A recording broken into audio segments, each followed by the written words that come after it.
Hey all, Jason Levon, priest at St. Luke's Episcopal Church in Milwaukee, Wisconsin. Welcome to another edition of Pause and Pray. I'm in my collar today because this morning I had the blessing of spending some time with a parish member to anoint her and pray with her before going in for brain surgery tomorrow. I was with her and her husband and 2 children, and most of our prayer wasn't through words, but just through presence, by sitting there and being with one another, holding the space in love, holding hands, shedding tears, and just again being with one another. And as I left, I was once again reminded about how grateful I am for the gift of ministry, for the gift of priesthood, the ways in which I'm allowed into people's lives, and the ways in which I come to realize and confront again and again the tremendous gift of faith. Not so much as a catechetical reality, is it about believing the right things or not, as much as it is about a lived reality, how we live our lives. And in that light, a few people surfaced in my heart and soul who through their living taught me a lot about faith, passed it on, and taught me that faith is a lived reality. I think of 3 women, especially today. The first is my Grandma Kay. She died several years ago, but I hold here a prayer card to St. Jude.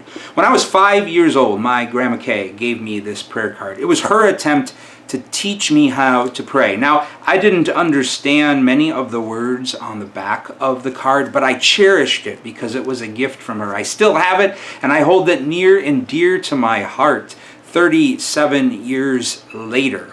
And I'm just grateful, even though I couldn't understand it, that she wanted to teach me how to pray. I didn't know at the time as well that St. Jude is the patron saint of lost causes. Go figure, maybe I'm still a lost cause. But I treasure that gift, and to this day now I sit in this rocking chair. This was my Grandma Kay's chair that she sat in every day to pray, as she taught me that sometimes prayer is just showing up, whether you feel like it or not, to be there for other people or to show up and spend some time with God. I also think of my mom, who a few years later gifted me with this First Communion book when I was in 2nd grade, which deepened a sense of taking some time to pray every day. But I also think of the way in which my mom shared faith through the ways in which she sacrificed for other people. Like when she took my Grandma Kay and her mom in to live with us when I was young, near the end of her life. I also think of my other grandma. We affectionately called her Big Grandma just because she was taller than Grandma Kay. And oftentimes when it was Christmas or a birthday, she would gift me with a book or some music. She was big into the arts, and this was given to me in 2004, The Complete Poetry of Anne Sexton.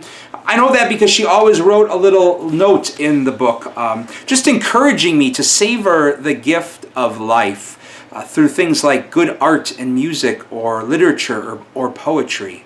And maybe in some sense because of that, one of my favorite ways to pray to this day is with good music or with good literature or poetry, like the poetry of Anne Sexton.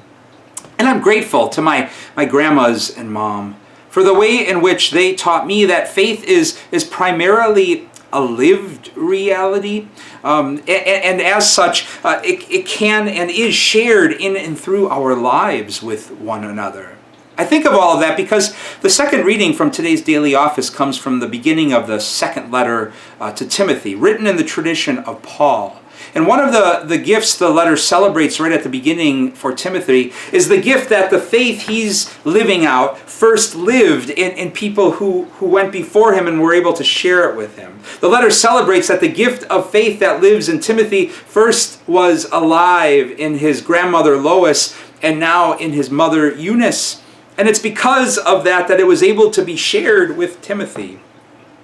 In a culture as individualistic as ours is, even though we as people of faith talk about faith as a gift, we can still fall into the temptation thinking that it's all mine, that I have faith, I found God, I found Jesus, it's my gift. When in reality, faith is a gift that lives, yes, within us, but also and especially outside of us, and longs to be shared in and through our lives. To celebrate the gift that faith is a lived reality as much, if not more, than any sort of intellectual exercise or reality. And in that light, then, a holy invitation to pause and pray, and to ponder some of those gifts who were instruments of living their faith in ways both big and small, and sharing it with us in ways both big and small. Maybe it's people who taught us how to pray the prayers of the church and of our tradition. Or maybe it's found in people who introduced us to really good music or art or passions that set our heart ablaze with life and meaning and purpose. Or maybe it's found in those people who just sacrificed and taught us the importance of being there to love other people and tend to the needs of other people. To celebrate the gift that faith really is a living reality.